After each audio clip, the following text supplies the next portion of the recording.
Dr. Vesperine Thal's first thought upon waking was that dying would have been a hell of a lot more convenient. Her eyes snapped open, staring into a harsh light that felt like a hangover without the fun parts leading up to it. She blinked, trying to make sense of the blurring shapes overhead. "Oh, joy," she muttered. "I'm alive." The cryopod hissed open, releasing a cloud of stale air that smelled like regret and recycled cabbage. Vesperine sat up, joints popping like a string of firecrackers. Had they kept her in deep freeze or marinated her in cosmic vinegar? She swung her legs over the edge of the pod, feeling the chill of the metallic floor seep through her bare feet. Perfect. I've woken up in a refrigerator and they've forgotten the hot chocolate. She looked around, taking in the room, or rather, the aquarium masquerading as a room. Everything was tinted in blue, with ghostly light refracted through water beyond the transparent walls. Welcome to Europa, she thought, where every day's forecast is wet with a chance of drowning. She rubbed her arms, trying to shake off the cold that had settled in her bones as she spied a control panel nearby. "Now, let's see what the hell I'm dealing with here," she said, dragging herself over and tapping at the screen. It flickered to life, displaying a hodgepodge of alien symbols that might as well have been chicken scratch. "Great. Universal translation, my ass." A soft chime sounded, drawing her attention to a voice crackling through overhead speakers. "Welcome, Human Unit 947. Your presence is acknowledged. Please stand by for further instructions." "Human Unit 947. Sounds like a discount model," Vesperine replied, rolling her eyes. "What happened? Did they sell the other 946 at a yard sale?" The voice ignored her sarcasm. "You are currently located in the research dome designated XR-12 on Europa, governed by the Coalition of Sentient Species. Please remain calm as you are processed for ownership." "Ownership?" Vesperine's laugh was dry as the Martian desert. "I'm a scientist, not a schnauzer. This is going to be interesting." Minutes stretched into a monotonous eternity as she explored her new digs, a slimy, claustrophobic chamber with all the charm of a prison cell. The dome was a tangled web of corridors, each looking as if designed by someone with a grudge against straight lines. "Why do they always make these places look like an Escher drawing gone wrong?" she mused, poking her head into what appeared to be a communal area. The air was thick with the smell of something foul enough to have walked off its plate. Her wandering ended abruptly when she turned a corner and nearly collided with what looked like a squid playing dress-up as a diplomat. It reared back, multiple eyes blinking at her with what might have been surprise or just the alien equivalent of "what the hell." "Apologies, Human Unit," it said, voice sounding like someone gargling marbles. "I am Xyler T. Cree. I believe you have been assigned to me." Vesperine raised an eyebrow. "Assigned, like homework or a hit job." Xyler's tentacles twitched in a way that Vesperine hoped was amusement. "More like a transaction. You were auctioned and I was the highest bidder." "Auctioned?" Vesperine threw her hands up, not sure whether to laugh or punch something. "I've been awake for 5 minutes and I'm already in a cosmic yard sale. Next thing you'll tell me is I have a warranty." Xyler's eyes seemed to twinkle. "I must apologize. The concept of ownership can be quite jarring for humans. You're not exactly the top of the food chain here." "Oh, I'm well aware," Vesperine replied dryly. "Do I get a collar or do we just skip to the part where I'm house-trained?" "No collars necessary," Xyler continued, gesturing with a tentacle towards a nearby seating area. "Though I would advise against biting the furniture." "So what's the deal then?" Vesperine asked, leaning back in a chair that squeaked ominously under her weight. "You've bought yourself a human. What next?" "I require your assistance," Xyler said, using more tentacles to emphasize his point. "This facility has become unruly."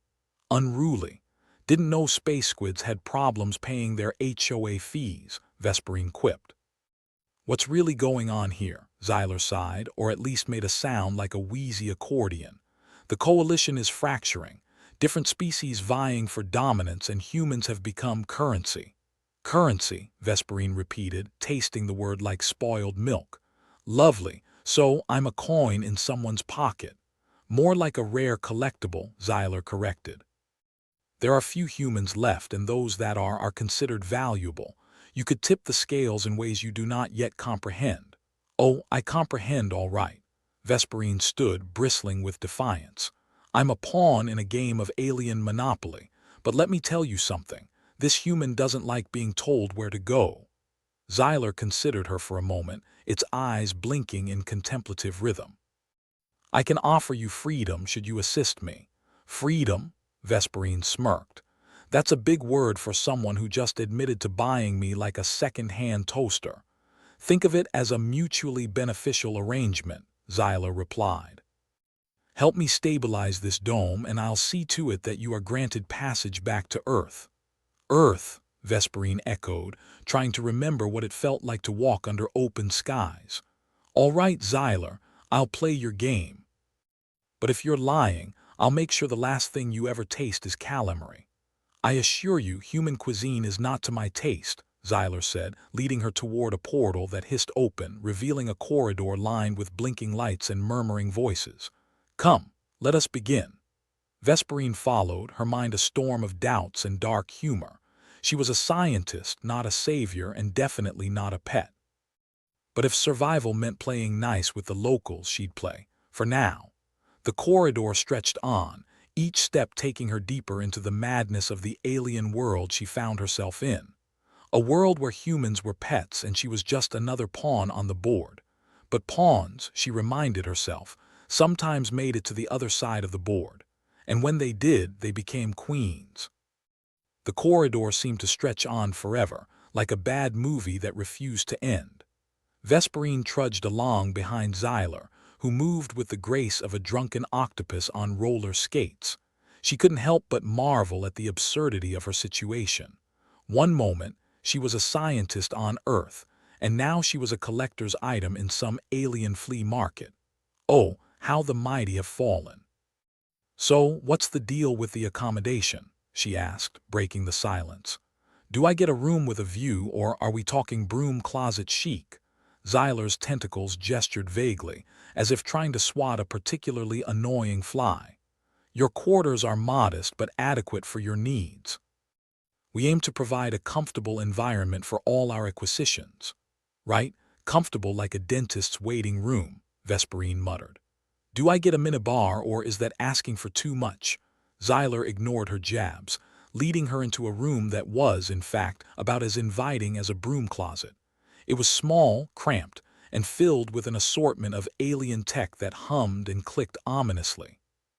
The walls were a dull gray, and the single window revealed a view of Europa's murky depths. Lovely. Welcome to your new home, Xyler announced, as if she had just been awarded a 5-star suite. Vesperine looked around, noting the lack of any real furniture. Home sweet home. All it needs is a live, laugh, love poster, and it's perfect. Your humor is noted, human unit, Xyler said, somewhat exasperated. I shall leave you to a climate. Please refrain from escape attempts. The dome's security is thorough. Wouldn't dream of it, Vesperine replied, watching as Xyler slithered out of the room, the door hissing shut behind him. Alone at last, Vesperine flopped onto what passed for bed, a slab of some unyielding material that promised a night of discomfort.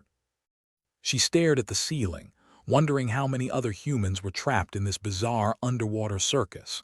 The thought was interrupted by a soft knock at the door. Enter, she called, sitting up. The door slid open to reveal a man who looked like he'd come straight from a post-apocalyptic survival guide. His hair was a tangled mess, his clothes a patchwork of fabric that might once have been a jumpsuit. You're new, he said, leaning against the doorframe with a grin that suggested he hadn't seen a toothbrush in years. Name's Graf. Welcome to the freak show. Vesperine, she replied, eyeing him warily. Guessing you're not here to sell me vacuum cleaners. Not exactly, Graf said, stepping inside and glancing around. Just thought I'd say hello. We're a rare breed here, us humans. How many of us are there? Vesperine asked. Couple dozen scattered throughout the dome, Graf replied, scratching his head. We stick together, though, safety in numbers and all that. Vesperine nodded. And what about the locals? They treat you well. Graf snorted.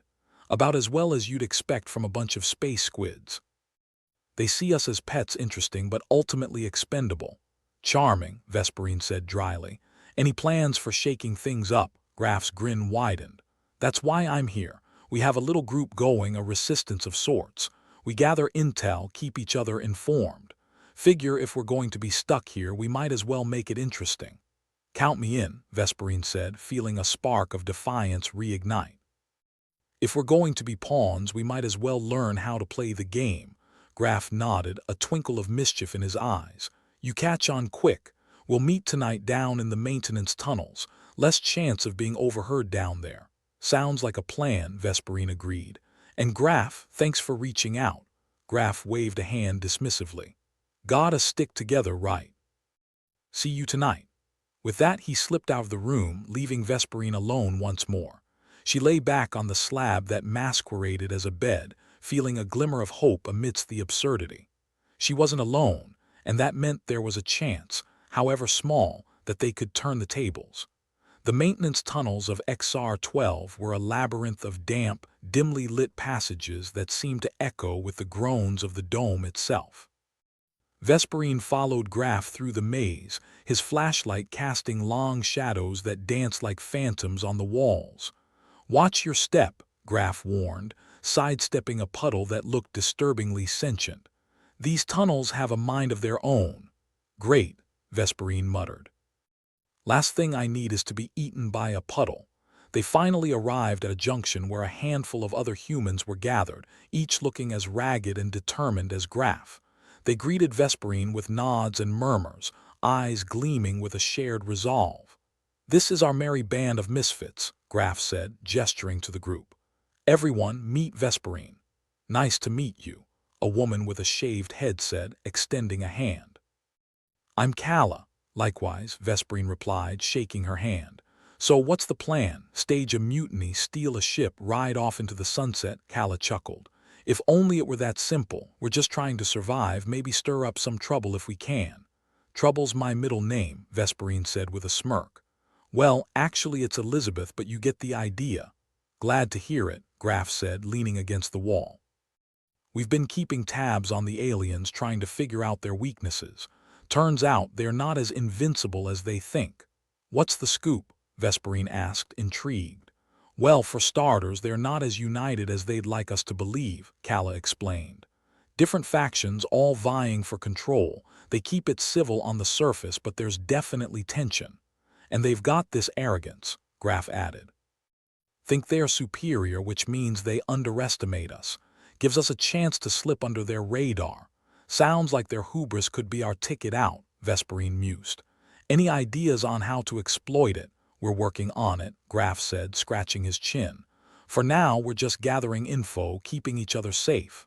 Strength in numbers, Vesperine agreed. But we need more than that. A plan, something to shake them up. We're open to suggestions, Kala said, crossing her arms. You got any brilliant ideas? Vesperine thought for a moment, then grinned. Well, if we're playing the long game, we need to turn their own tech against them, hack their systems, disrupt their comms, make it look like they're sabotaging each other. Graf raised an eyebrow. Ambitious. You sure you're not secretly a spy? Just a scientist with too much time on her hands, Vesperine replied. But I'll need help. Access to their tech, someone who knows their systems. There's a techie in our group, Kala said, nodding to a man fiddling with a device. Riley, think you can lend a hand? Riley looked up, pushing his glasses up his nose. If I had the right equipment, maybe. But it's risky. Everything's risky, Vesperine said. But if we're gonna make a dent, we need to take chances. The group exchanged glances, weighing the options. Finally, Graf nodded. All right, let's do it. We'll gather what we need, set things in motion. Welcome to the resistance, Vesperine, Kala said with a wry smile. Hope you brought your A-game. You bet, Vesperine replied, feeling a surge of determination. Let's show these aliens what humans are made of. Days turned into weeks as Vesperine, and the group set their plan into motion, navigating the perilous balance between survival and rebellion. They met under the cover of darkness, sharing intel, coordinating efforts, and slowly piecing together the puzzle of alien tech. Vesperine found herself in a leadership role, a position she hadn't anticipated but embraced nonetheless. Her scientific mind, once focused on discovery and exploration, now turned to strategy and subterfuge. The aliens, for their part, remained blissfully unaware of the storm brewing beneath their tentacled noses. Vesperine couldn't help but marvel at their obliviousness, a flaw that would be their undoing. As the days passed, she grew closer to her fellow humans, forming bonds that transcended their dire circumstances. They were more than just allies. They were a lifeline in the darkness, a reminder that even in the depths of space, humanity endured. And so they toiled, their resistance a quiet whisper in the halls of XR-12. But whispers, Vesperine knew, could grow into roars, and soon the aliens would realize that they had underestimated the humans in their midst. In the meantime, Vesperine kept her wits sharp and her humor sharper, a beacon of irreverence in a world that had gone mad. She would play the game, fight the fight, and maybe, just maybe, come out on the other side as more than just a pawn. For now, she was content to bide her time, a queen in waiting, ready to make her move. After all, if there was one thing humans excelled at, it was defying expectations, and Vesperine Thal planned to do just that. The day began like any other on Europa, with the sound of alien tech humming like a particularly aggressive swarm of bees with a vendetta. Vesperine was awake, staring at the ceiling, wondering whether today was the day she'd finally snap and start collecting alien toenail clippings. But she had other plans, plans that didn't involve losing her sanity just yet. Rise and shine, Human Unit 947. Zyler's muffled voice came through the intercom, like a parent way too eager to get the kids to school. Your presence is required for the morning inspection. Can't wait, Vesperine muttered, swinging her legs off the slab and trying to coax some life into her half-frozen limbs. Morning inspections were a formality, just another way to remind the humans they were property, not people. As she shuffled down the corridor, Vesperine couldn't help but notice the increased security. More guards, more cameras, more of that unsettling feeling that someone was watching and taking notes. The failed attempt to communicate with another auction group had put the aliens on edge. Paranoia was in the air, and Vesperine found it refreshing. It meant they were nervous. "Morning, Princess," Graf greeted her as they lined up for inspection. "Notice the extra eyes today." "Hard to miss," Vesperine replied. "Feels like they're planning a surprise party and forgot the cake. Or they've finally realized we're not just decorative pieces," Graf said with a smirk. The inspection proceeded with its usual monotony, aliens poking and prodding, making notes on their tablets with that irritating air of superiority. Vesperine endured it with practiced patience, her mind already racing with ideas. Once the inspection was mercifully over, Vesperine and Graf headed back to the maintenance tunnels, a place that felt more like home than her cramped room ever would. The damp walls and flickering lights were almost comforting, like an old blanket with too many holes to count. "All right, folks," Vesperine announced as they gathered in the usual spot. "We've got a problem. The aliens are on high alert, which means our usual tactics aren't going to cut it. We need to get creative." "Creative how?" asked Riley, the techie, who looked like he might collapse under the weight of his own skepticism. Vesperine grinned, feeling the thrill of a plan taking shape. "We exploit their arrogance. The dome systems are outdated, probably older than Graf's wardrobe. If we can bypass their security, we can gather intel on the auction process." "Sounds risky," Calla said, crossing her arms. "If they catch us snooping, we're toast." "Burnt toast," Graf added. "The kind you scrape into the trash without a second thought." "That's why we need to be smart about it," Vesperine insisted. "We don't need to hit the jackpot right away. Just a few nibbles here and there, enough to piece together a bigger picture." "All right, I'm listening," Riley said, rubbing his chin. "But we'll need a way in, a back door, something they won't notice." Vesperine nodded, her mind racing. "I can work on that. I'll need access to their control panels, maybe a distraction to keep them busy." Graf's eyes sparkled with mischief. "Distractions are my specialty." "What do you need?" Something big, Vesperine said, a twinkle in her eye. Something that makes them think we're up to something else entirely. Calla raised an eyebrow. You're talking about a decoy, something to keep their attention while we do the real work. Exactly, Vesperine said. If they think we're planning a breakout, they'll focus on that and leave the tech unguarded. Graf rubbed his hands together like a kid let loose in a candy store. Oh, I've got just the thing. Trust me, it'll be a show they won't forget.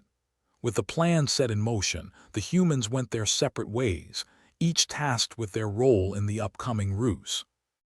Vesperine felt the weight of responsibility settling on her shoulders, but it was a burden she welcomed. If they could pull this off, they'd have a fighting chance. The next few days were a blur of preparations and whispered meetings, the tension mounting with each passing hour. Vesperine worked tirelessly, her mind a whirlwind of calculations and contingency plans. She was in her element, the scientist-turned-strategist, determined to outwit creatures who considered themselves superior. Finally, the day arrived. The humans gathered in the maintenance tunnels, their hearts pounding with anticipation. Graf had outdone himself, the decoy operation a masterpiece of misdirection. "Remember," Vesperine said, her voice steady despite the nerves, "keep it subtle. We don't want them catching on until it's too late." Graf winked, his grin infectious. "Relax, Vesperine. I've got this." With the plan in motion, Vesperine and Riley slipped away, making their way through the maze of the dome's underbelly. The corridors were eerily quiet, the hum of the alien tech a constant reminder of the high stakes. Riley worked methodically, his fingers dancing over the alien control panel with practiced ease. Vesperine kept watch, her eyes scanning the shadows for any sign of trouble. "Almost there," Riley muttered, his brow furrowed in concentration. Vesperine's heart raced as she watched the data stream across the panel, a tantalizing glimpse into the alien's world. Information on the auction process, the buyers, the locations, all laid bare before them. "We've got it," Riley said, his voice triumphant. "This is the break we needed." Vesperine grinned, the thrill of success coursing through her veins. "Let's get out of here before our luck runs out." As they retraced their steps, the echoes of their footsteps were joined by something else, a growing rumble that vibrated through the walls. Graf's distraction was in full swing, the chaos a welcome cover for their retreat. Back in the maintenance tunnels, the humans gathered once more, their faces alight with hope and trepidation. The data they'd gathered was a lifeline, a chance to turn the tables on their captors. "We did it," Vesperine said, her voice tinged with disbelief. "We've got the intel. Now we need to figure out how to use it." Calla smirked, her eyes gleaming with resolve. "Well, it's a start, but if we're gonna take these bastards down, we need to think bigger." "Bigger's what humans do best," Graf said, leaning against the wall with a satisfied sigh. "Let's give him a show they'll never forget." As the group dispersed, Vesperine lingered, her mind already plotting the next move. The aliens had underestimated them, and that was their first mistake. Now, it was up to the humans to make sure it was their last. In the days that followed, the humans worked tirelessly to decipher the data, piecing together the intricacies of the auction process. It was a convoluted web of transactions and alliances, each thread more insidious than the last. Vesperine found herself at the center of it all, her scientific prowess lending a critical advantage. She navigated the alien systems with a deftness born of necessity, her mind a whirlwind of calculations and possibilities. The resistance had gained momentum, the whispers of rebellion growing louder with each passing day. The humans were no longer content to endure, they were ready to fight. As the pieces fell into place, Vesperine couldn't help but marvel at the resilience of her fellow humans. They were a ragtag group of misfits, but they were united by a common goal, a desire to reclaim their freedom and prove their worth. And so they planned, their strategy a tapestry of cunning and determination. The aliens had underestimated them once, but they wouldn't make the same mistake twice. Vesperine was determined to see it through, to lead her people to victory in a world that had written them off as relics. The days stretched into weeks, each one bringing them closer to the moment of reckoning.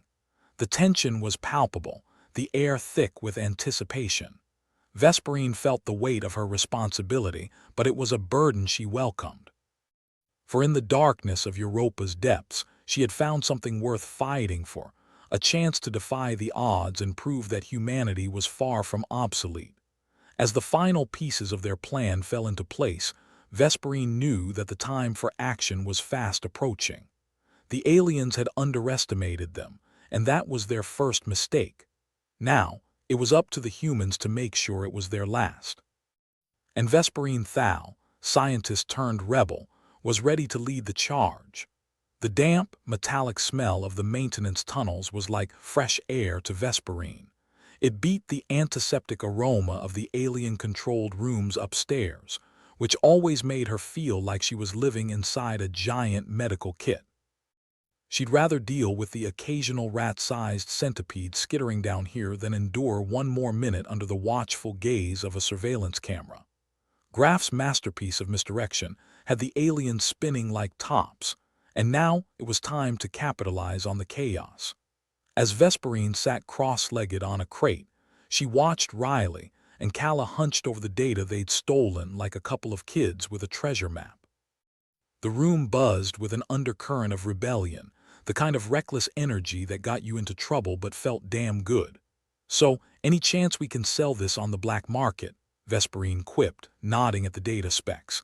Calla snorted. "If we could, I'd be the first to auction off my last name. But unfortunately, it's not that kind of data." Graff leaned against a wall, crossing his arms.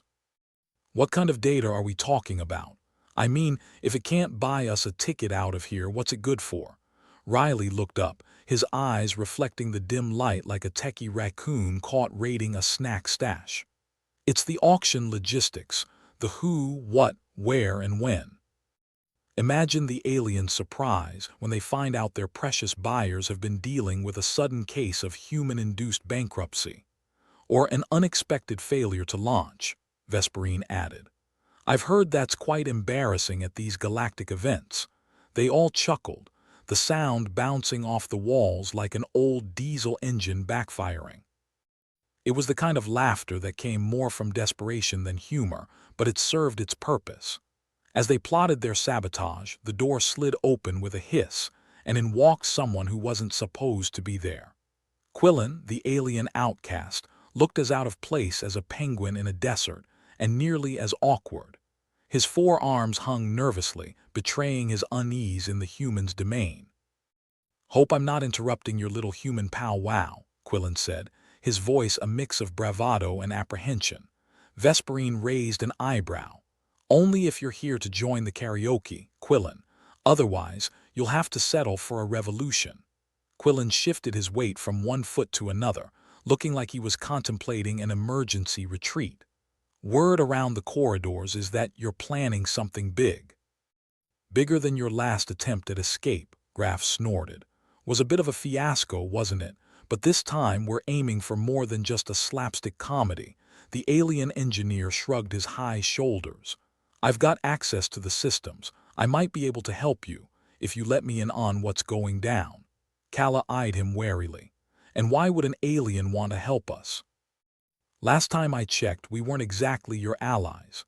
"Because," Quillen said, his tone suddenly earnest, "I'm tired of being the Coalition's punching bag.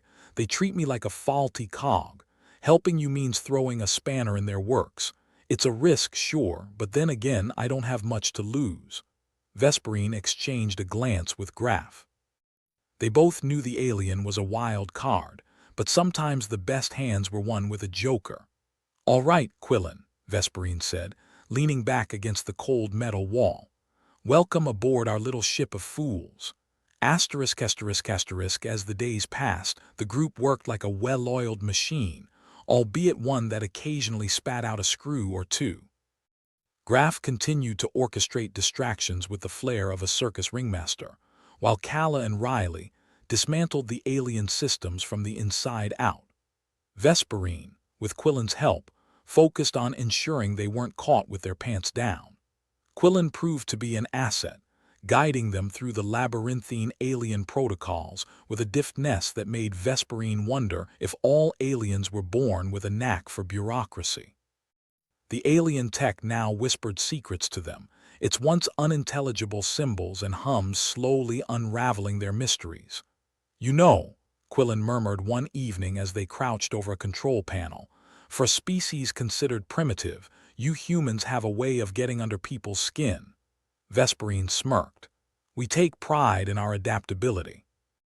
It's hard to keep a good species down. And I thought my kind was stubborn," Quillen replied, a hint of admiration in his voice. As they worked, the tension grew palpable. The aliens had become more suspicious, their patrols more frequent, their eyes sharper. Each day felt like pulling the pin on a grenade and waiting to see if it was a dud. The morning before their planned sabotage, Vesperine found herself staring out the tiny window of her cramped room, looking at Europa's murky depths. It was a grim view, but it suited her mood. She felt the gravity of their plan, both literally and figuratively, pressing down on her shoulders. Graf, as usual, strolled in unannounced. "Penny for your thoughts, or is the view so captivating you're charging more?" Vesperine shrugged. "Just contemplating the joys of being a glorified lab rat. You.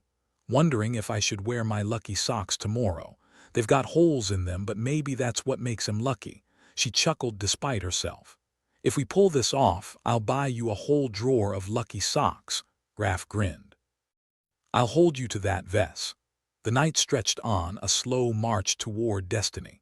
Vesperine lay awake, replaying their plan over and over in her mind, searching for any overlooked flaw, any loose thread that might unravel.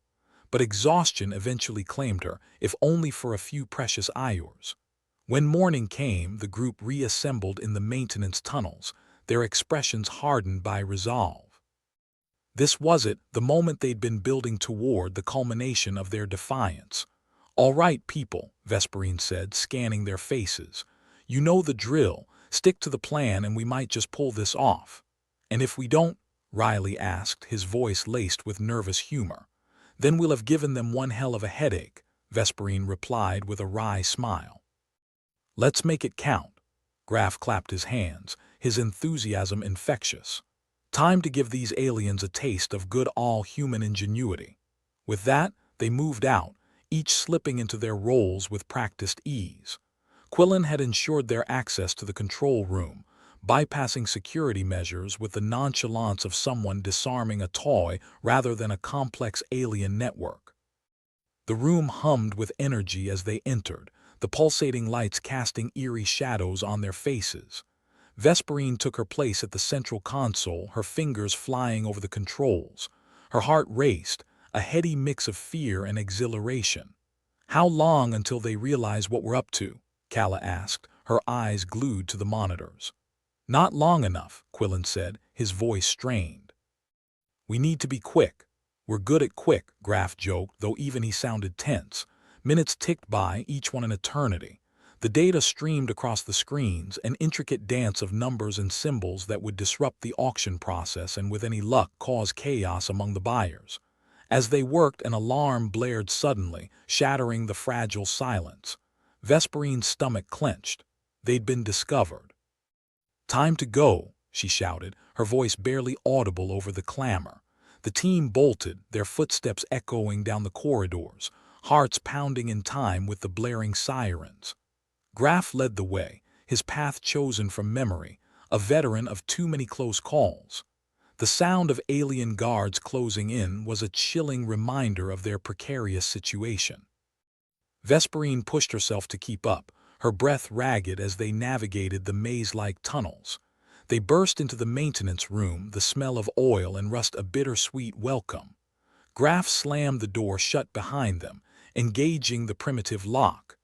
"That won't hold them for long," Riley panted, wiping sweat from his brow. "It doesn't have to," Vesperine said, pulling a device from her pocket, a last-minute addition courtesy of Quillen. "This will."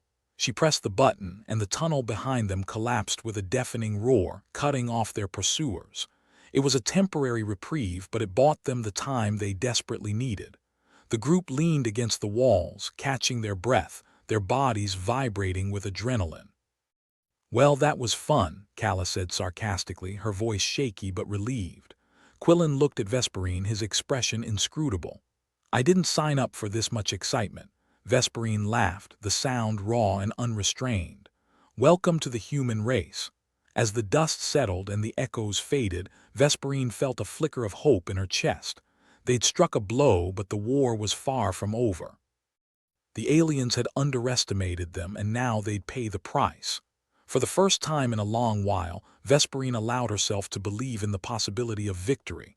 They weren't just surviving, they were fighting back, one chaotic, reckless step at a time. And maybe, just maybe, that would be enough. The plan had been going about as well as a paper boat in a rainstorm. That is to say, rather poorly.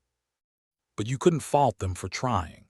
It was a small victory, with the emphasis on small, but even that was better than nothing.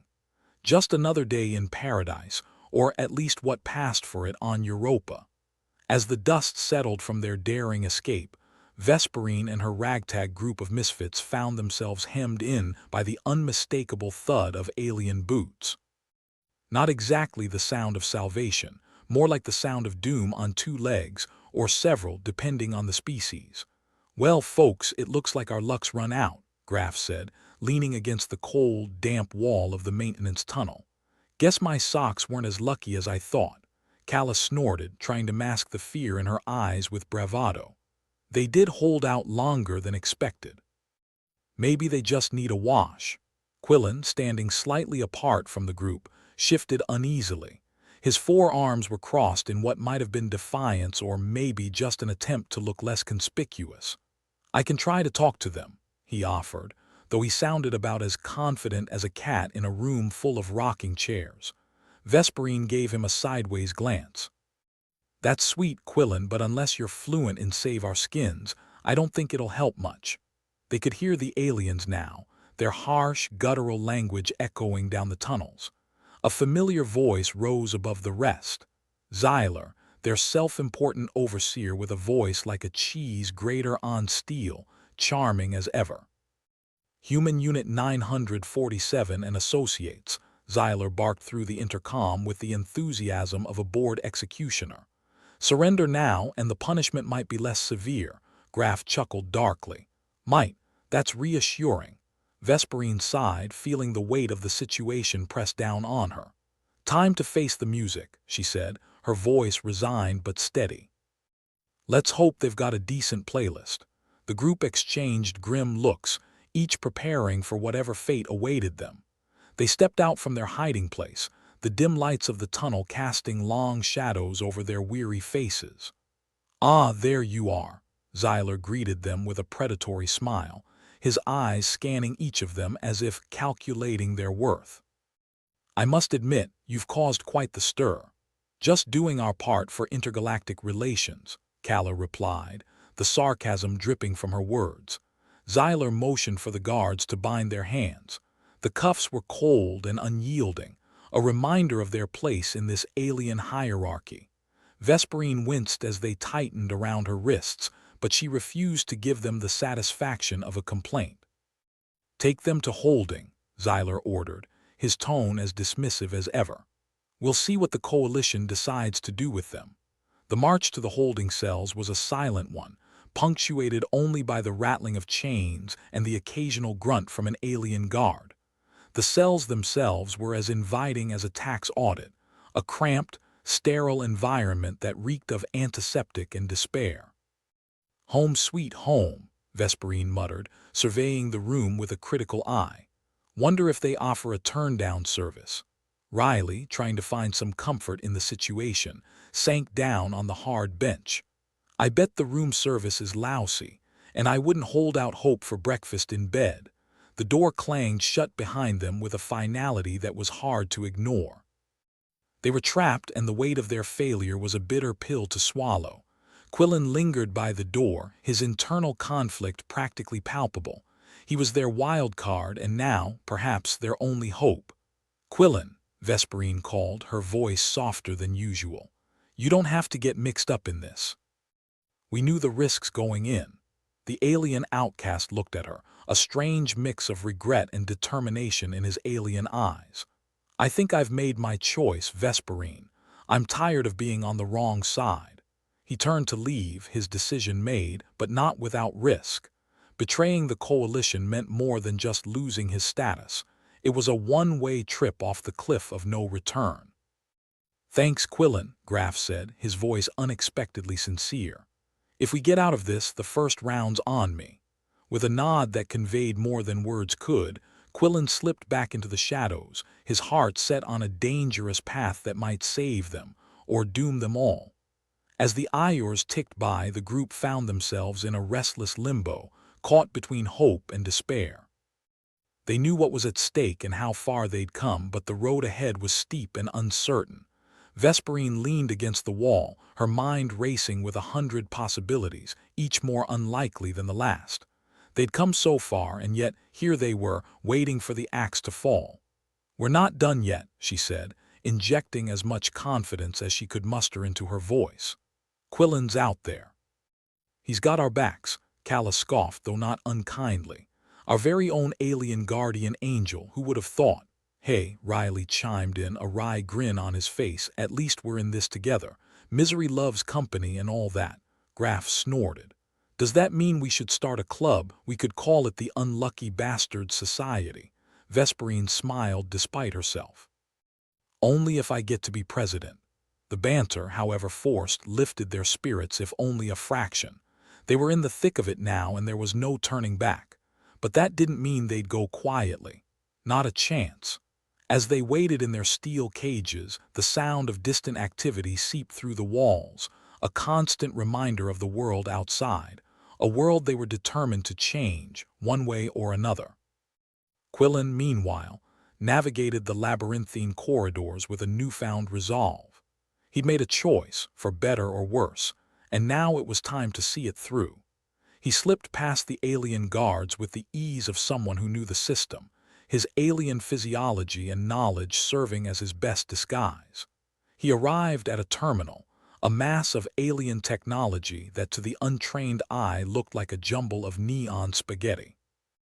But to Quillen it was a familiar language, a puzzle he could solve in his sleep. His fingers danced over the controls, bypassing security protocols with practiced ease. Each keystroke brought him closer to his goal, disabling the security network and opening a path for Vesperine and the others to make their escape. As he worked, a voice echoed in his mind, a reminder of the risk he was taking. Betraying his own kind wasn't just dangerous, it was unforgivable. But he'd made his choice and there was no going back. The system beeped, signaling success. Quillen allowed himself a moment of satisfaction before slipping away, his presence unnoticed, his actions hidden in the shadows. Back in the cell, the group sat in tense anticipation. They had no way of knowing if Quillen had succeeded or if this was the end of the line. But they were ready to act, ready to seize any opportunity that came their way. The door to their cell slid open with a quiet hiss, a sound that held more promise than any they'd heard in days. A guard stood there, his expression unreadable, his intentions unclear. Vesperine tensed, ready for a fight if it came to that. But before she could act, the guard spoke, his voice low and urgent. "Your friend, he did it. Follow me." The words were like a spark in the darkness, igniting a fire of hope that had been all but extinguished. They didn't hesitate, moving swiftly and silently, guided by their unexpected ally. The halls were eerily quiet, the usual bustle of activity replaced by an oppressive silence. They moved with purpose, their hearts pounding in time with their hurried footsteps. As they neared an exit, Graf couldn't help but quip, "I always said I'd leave this place running. Glad to see I was right." Riley chuckled, the sound a release of tension. "Do I get a refund if this doesn't work out?" Vesperine snorted, unable to keep the grin off her face. "You can take it up with management later." The guard led them through a series of twists and turns, each step bringing them closer to freedom. They could feel the air change, the promise of the outside world just beyond their reach. Finally, they stood before the exit, the cold metal door a barrier between them and the unknown. It was a threshold they'd been longing to cross, and now here they were on the brink of something new. Quillen's voice crackled through their comms, a lifeline that had been sorely missed. "You're almost there. Go before they figure out what's happening." Vesperine took a deep breath, her resolve hardening like steel. They'd been through hell, but they were still here, still fighting. And now they had a chance. A slim one, sure, but it was enough. With a final glance at her companions, Vesperine pushed the door open, the cold air hitting her like a shock. They stepped through, leaving behind the confines of their prison and stepping into the unknown. The future was uncertain, but they faced it together, their spirits unbroken, their will unyielding. They were free, and as they disappeared into the depths of Europa, they knew they'd find a way to survive. Quillen watched them go, a strange mix of relief and apprehension settling over him. He'd done what he could, and now it was up to them. He'd crossed a line, but maybe, just maybe, it was the right one. As the dust cleared and silence descended once more, Quillen turned back into the facility, ready to face whatever consequences awaited him. He'd made his choice, and whatever the future held, he wouldn't face it with regret. Vesperine stood outside the dome, the cold of Europa seeping into her bones. Her brain was a whirring machine of desperation and caffeine withdrawal, plotting a course through the chaos that Quillen had so graciously orchestrated. If she squinted just right, the dome behind her looked like an overgrown egg, ready to crack under the pressure of her next move. "All right, team," she announced, injecting a healthy dose of faux optimism into her voice. "Time to turn this clusterfuck into a leverage point." Graf rubbed his wrists, relieved to be rid of the cuffs. "And how do you propose we do that, fearless leader? Send them a strongly worded memo." "Something like that," she replied, sarcasm as sharp as the frostbite threatening her toes. "Quillen, you still with us?" The comms crackled, Quillen's voice echoing like a ghost through the static. "Barely. I've got maybe 10 minutes before they realize I've gone rogue."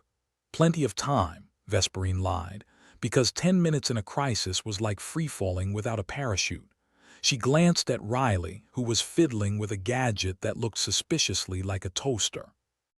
"Riley, how's our little sabotage operation coming along?" Riley grinned, a flash of teeth against the gloom. "Let's just say I'm about to make their environmental controls sing the sound of silence." Calla snorted, her bravado masking the tension beneath.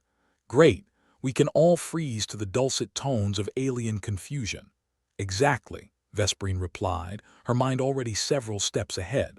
"The plan is simple. We knock out their environmental controls, create a lovely little panic, and then offer to fix it in exchange for a chat with whoever's in charge." Graf raised an eyebrow, skepticism practically oozing from his pores. "And what if they just decide to let us freeze? Then we'll be very cold for a very short time," Vesperine said cheerfully, because gallows humor was the only warmth they had left. The plan was as harebrained as any they'd concocted, but desperation was a fine motivator. Vesperine took a deep breath and nodded at Riley. "Do it." Riley's fingers flew over the makeshift control device, a symphony of keystrokes that would hopefully spell chaos for their captors. The dome flickered, lights dimming in a stutter-step dance of uncertainty, and then the air systems shuddered to a halt with an audible groan. "That's our cue," Vesperine said, turning to her ragtag bunch with a grin that was more teeth than joy. "Let's go make some new friends." They re-entered the dome through a side entrance, the corridors eerily quiet save for the occasional burst of alien chatter as the panic set in. Vesperine couldn't help but smirk. There was something deeply satisfying about turning the tables, even temporarily. "Feels like we're back at the zoo," Graf muttered, eyeing the frantic aliens scuttling past. "Only this time the monkeys are running the place." "Let's keep it that way," Vesperine replied, her voice low. "We need to find Xyler and present our little proposal." They moved cautiously, avoiding direct confrontation thanks to Quillen's intel on patrol paths. The journey felt longer than it was, tension twisting their guts into sailors' knots, but eventually they reached a control room, its doors conveniently left ajar in the chaos. Inside, Xyler was barking orders, his usual veneer of smug superiority cracking under the pressure. Vesperine couldn't help but relish the sight. It was like watching a peacock trip over its own feathers. "Xyler," she called out, her tone as sweet as poison. "We need to talk." He turned, surprise etching its way across his features before being replaced by a familiar scowl. "You've got nerves showing up here, human. More like a death wish," Calla added helpfully, earning a snort from Riley. Vesperine strode forward, confidence masking the fear that coiled beneath her skin. "We've taken down your environmental controls. You'll need our help to get them back online before things get uncomfortable." Xyler's eyes narrowed, assessing the situation with the keen gaze of a predator backed into a corner. "And what do you want in return?" "Simple," Vesperine replied, her voice casual as if discussing the weather. "A meeting with your higher-ups. We've got some grievances to air, and I'm sure they'd love to hear about the current state of affairs."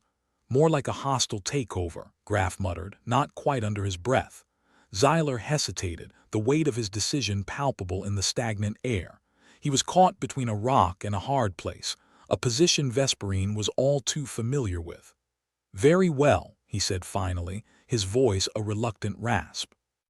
"But if you double-cross us, then you'll be singing Let It Go in the sub-zero temperatures," Riley interjected. "Trust us, nobody wants that." A tense silence filled the room as they waited for Xyler to make the call, his fingers tapping a rhythm against the console that spoke volumes about his frayed nerves. Vesperine watched, her heart a relentless drumbeat in her chest, each thump a countdown to either salvation or disaster. As Xyler relayed their demands, Vesperine met the eyes of her companions, seeing her own fear mirrored in their expressions. It was a cold comfort, but a comfort nonetheless. "Meeting set," Xyler announced, a scowl etched permanently into his face. "You'll have your audience, but I doubt it'll end the way you hope." Vesperine shrugged, the gesture as casual as she could manage under the circumstances. "Hope's a luxury we can't afford, Xyler. We're working with the next best thing, desperation." He gestured for them to follow, his posture stiff with barely concealed animosity. "Let's get this over with." They moved through the corridors, the journey punctuated by the occasional flicker of lights and the distant hum of machinery struggling to cope with the imposed outage. The silence was a fragile thread, stretched thin over the chasm of uncertainty below. Finally, they arrived at the entrance to the main command chamber, a place that reeked of authority and antiseptic in equal measure. Vesperine took a deep breath, steeling herself for what lay ahead. She'd fought tooth and nail to get to this point, and now, standing on the precipice of change, she felt the weight of their hopes and their fears, pressing down like a storm on the horizon. "Ready?" Calla asked, her bravado slipping just enough to reveal the tremble beneath. Vesperine nodded, her voice a steel blade. "As I'll ever be." Xyler ushered them inside, the doors sliding shut behind them with a soft hiss that felt far too much like a guillotine dropping. Inside, a group of aliens sat in a semicircle, their expressions a mix of curiosity and disdain. Vesperine resisted the urge to pop her knuckles. These were the power players, the ones who held all the cards, or so they thought. "State your case," one of them intoned, its voice like gravel underfoot. Vesperine stepped forward, her mind racing with 1,000 possible openings, each more dangerous than the last. "We've taken control of your environmental systems. We can return them to normal operation, but first we need to renegotiate our positions." "Positions?" The lead alien sneered, the tone dripping with disdain. "You're hardly in a position to negotiate." "Really?" Riley piped up, his wry grin firmly in place. "Because your rapidly declining oxygen levels suggest otherwise." The alien leader paused, a flicker of doubt crossing its features. Vesperine could almost taste the uncertainty in the air, a heady mix of fear and confusion. "We propose an alliance," Vesperine continued, careful to keep her tone measured. "You need us to fix this mess, and we need a chance to level the playing field. Let's work together, or we can all find out what vacuum exposure feels like." The room fell silent, the tension a living thing that coiled and writhed in the space between them. Vesperine held her breath, waiting for the verdict that could either spell their doom or grant them a reprieve. "Very well," the alien leader said at last, its voice a grudging rumble. "We'll consider your proposal, but be warned, our patience is finite." "Like our air supply," Graf muttered, earning a sharp look from Vesperine. "Fine," she replied, her voice firm. "But if we're doing this, we'll need assurances. We're not your property, and we won't be treated as such." The aliens exchanged looks, their silent communication impenetrable to human eyes. Vesperine fought to keep her expression neutral, a mask of calm over the storm within.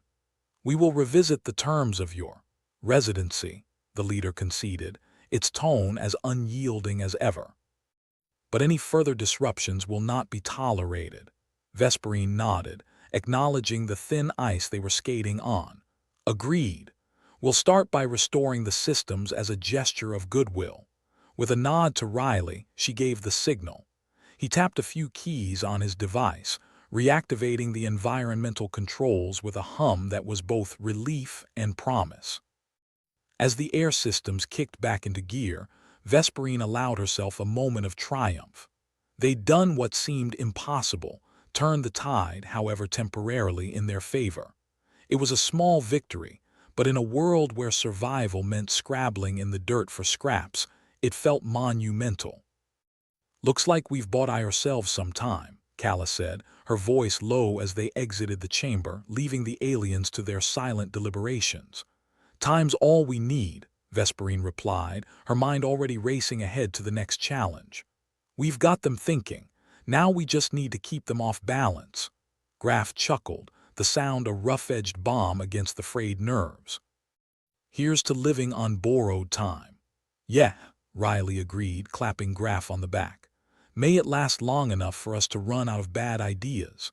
As they made their way back to their temporary refuge, Vesperine couldn't help but feel a flicker of hope, a fragile ember amid the cold, dark expanse of space. They were far from safe, far from victory, but for the first time they weren't just running, they were fighting back. And as long as they kept fighting, there was a chance. The command chamber smelled like a mix of antiseptic and disappointment. Vesperine stood there, inhaling the tension, feeling like she was about to pitch a terrible product to investors who had already decided to pass. Except these investors could decide to ventilate her into space if they didn't like her PowerPoint.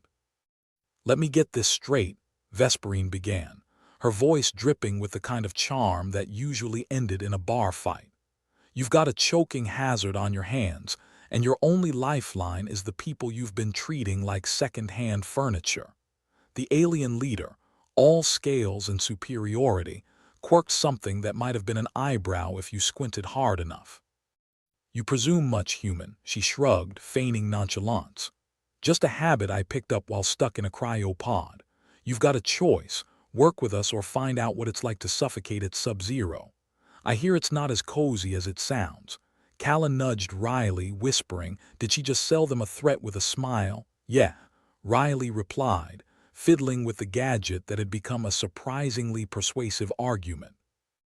"I think she missed her calling as a used spaceship dealer." Graf, ever the realist, watched the alien leaders through narrowed eyes, looking for cracks in their stoic facade.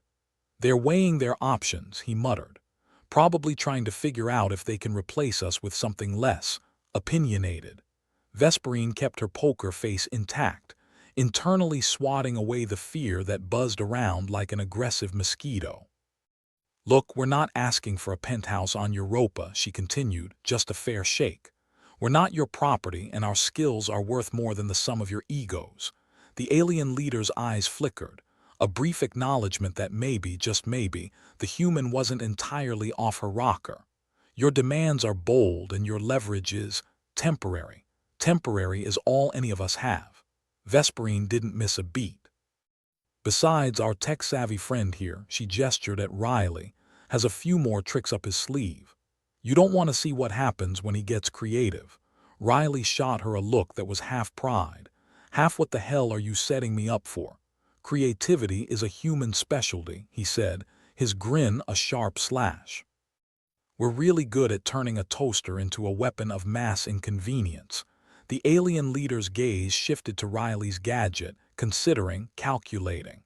The room was silent except for the soft hum of the environmental systems, a reminder of the fragile détente they'd achieved. Finally, the leader spoke, voice a gravelly concession.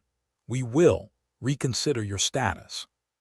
But know this, any breach of trust will be met with consequences, like a bad marriage," Graf murmured. Promises and threats all rolled into one. Vesperine nodded, sealing the tentative agreement. "We'll play nice as long as you do. Think of us as temporary allies instead of unwilling guests." The aliens exchanged glances, their silent communication an enigma to human eyes. Vesperine didn't care to decipher it. She was too busy trying to keep her hands from shaking with a mix of adrenaline and relief.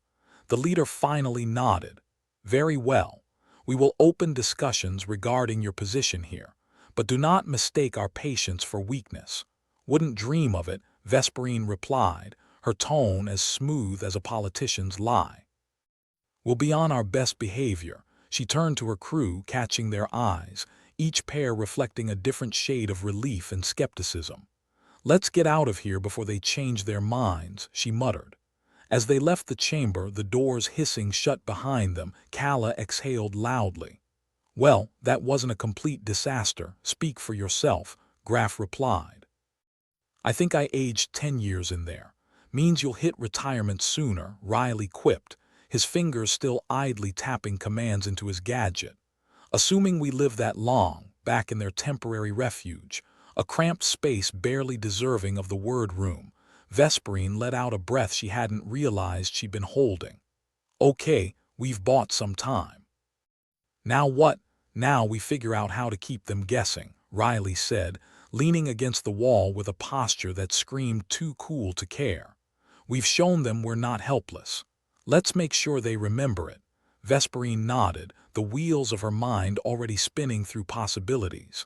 "We need to stay unpredictable. Keep them wondering what we'll do next." "Yeah, because nothing says please respect us like chaos and confusion," Graf grumbled, rubbing the back of his neck. "But I guess it's better than being their pets. Who knows?" Kala added with a wry grin. "Maybe we'll become Europa's newest reality show. Humans uncaged." The joke was a thin veneer over the unease that still lingered, but it lightened the mood enough for them to breathe a little easier. "We've got to keep them on their toes," Vesperine said, her voice resolute. "We're not free yet, but as long as we're standing, we've got a chance." Riley glanced at his gadget, the device that had become both weapon and shield. "And if they try anything funny, we've got a backup plan or two." "You mean more like a wish and a prayer," Graf said, shaking his head. "But at least it's something." Vesperine moved to the window, staring out at Europa's murky landscape. The view was as bleak as their odds, but she couldn't afford to dwell on that. Not when they'd come this far. "Here's to small victories," she said quietly, raising an invisible glass. "And to the bastards who underestimate us." Kala, Graf, and Riley joined her in the imaginary toast, their expressions a mix of defiance and determination. They might be battered and bruised, outmatched and outgunned, but they weren't beaten. Not yet. The next morning came too soon, heralded by the harsh clang of the dome's internal alarm. Vesperine hated that sound. It was like being woken up by a particularly angry rooster. "Rise and shine," Riley yawned, stretching in the cramped confines of their refuge. "Time to see what fresh hell awaits us today." Vesperine groaned, feeling every ache and pain from the previous day's drama. "I swear if those aliens scheduled a meeting before coffee, I'm pulling the plug on the oxygen. Save the drama for when we're actually dying," Graf muttered, rubbing sleep from his eyes. "Or at least when we've had breakfast." Kala shot them both a look that was half amusement, half exasperation. "Let's focus on getting through the day without starting an interstellar incident." "Okay." Together, they made their way to the dome's main corridors, where the usual hustle and bustle paused just long enough for several aliens to give them the stink eye. Vesperine couldn't blame them. After all, it wasn't every day their captives threatened them with technological brinkmanship. Xyler was waiting for them near the command center, his expression more sour than a lemon convention. "The council is ready to see you," he said, as if announcing a death sentence. To discuss our terms, Vesperine clarified, not missing a beat. "We're all friends here now." Xyler's jaw tightened, but he didn't argue. "Follow me." The trip to the council chambers felt longer than the last time, every step echoing with the sort of foreboding usually reserved for bad B-movies. Vesperine's team stayed close, their collective tension a tangible presence. Inside, the council was gathered, their expressions a mix of guarded interest and lingering hostility. Vesperine squared her shoulders, channeling every bit of confidence she could muster. This was it, the make-or-break moment. "Thank you for agreeing to meet," she began, keeping her tone crisp and professional. "I believe we have some business to discuss." The lead alien regarded her with an expression somewhere between irritation and curiosity. "Your actions yesterday have necessitated this discussion. We are inclined to reconsider your status." Vesperine nodded, acknowledging the small victory. "We appreciate that. Our skills could be beneficial to your operations here. We propose an exchange of services where our expertise is met with fair treatment." Graf, always the skeptic, whispered under his breath, "and maybe a decent meal every now and then." The council deliberated, their silent communication once again alien and impenetrable. Vesperine waited, her heart pounding a relentless rhythm against her ribs. Finally, the leader spoke. "We will adjust your status from property to contracted collaborators. You will be granted more freedom within the dome, but you will remain under observation." "Sounds like a step up from livestock," Calla muttered with a derisive snort. Riley shot her a look, then turned back to the council. "We can work with that, but let's be clear, this is the first step. We expect further negotiation." The alien leader inclined its head, a grudging acknowledgement. "We will monitor your conduct. Should you prove yourselves trustworthy, additional liberties may be considered." Vesperine nodded, relief and resolve mingling in her chest. "We appreciate the opportunity to prove our worth. We'll do our part." With the agreement in place, they left the chambers, the doors whispering shut behind them. The weight of the negotiation lingered, but for the first time it felt as if the burden had lightened just enough for them to breathe. "Well, we've got a little room to maneuver," Graf said, his voice a mix of relief and skepticism. "But we're still not out of the woods, more like a thicket of thorn bushes," Calla added. "But at least we've got some clippers now." Riley clapped Vesperine on the shoulder, a rare moment of camaraderie. "You pulled it off, boss." She smiled, the expression tired but genuine. "We did it together. Now let's see how far we can take this." As they walked away from the council chambers, Vesperine held onto the fragile hope that maybe, just maybe, they'd found a way to survive in this hostile corner of the galaxy. It wasn't freedom, not yet, but it was a start. And that was more than they'd had yesterday. The aftermath of the negotiations was like waking up after a particularly shady night of drinking. Everyone was pretending to be on the same page, but trust was as flimsy as a politician's promise. Vesperine sat in the cramped room with her motley crew, pondering how the hell they were going to make this uneasy alliance work. "Well, we're not dead," Riley said, the gadget still clutched like a security blanket. "That's a win, right? You're setting the bar pretty low there, buddy," Calla replied, stretching out her legs as best she could in the cramped space. "But yeah, not being spaced is a good start." Graf was tinkering with a piece of alien tech, the thing humming in a way that suggested it was either going to explode or play a jaunty tune. "This could be the beginning of a beautiful friendship," he said dryly. "If by beautiful you mean fraught with danger and betrayal," Vesperine laughed, a short, sharp sound. "At least we've convinced them we're not completely useless. They might even stop treating us like particularly expensive houseplants." Riley snorted. "Houseplants don't threaten to blow up your ecosystem." "Details," Vesperine said with a dismissive wave. She stood up, the weight of leadership settling on her shoulders like an unwelcome coat. "All right, folks, we've got to make this work. We've got a foot in the door, now we just need to kick it open." "Always the optimist," Graf said, shaking his head. "What's the plan, fearless leader?" Vesperine thought for a moment. "We need to prove our worth. They've given us a bit of freedom, so let's use it." We'll show them what humans can really do. Besides making a nuisance of ourselves, Kala asked with a wicked grin. Exactly, Vesperine replied, grinning back. We're going to prove we're more valuable as allies than as decorations. The team set out to explore their newfound freedoms, each step a gamble in the high-stakes game they were forced to play. Europa's corridors, once cold and unwelcoming, now felt like a stage where they could rewrite the rules.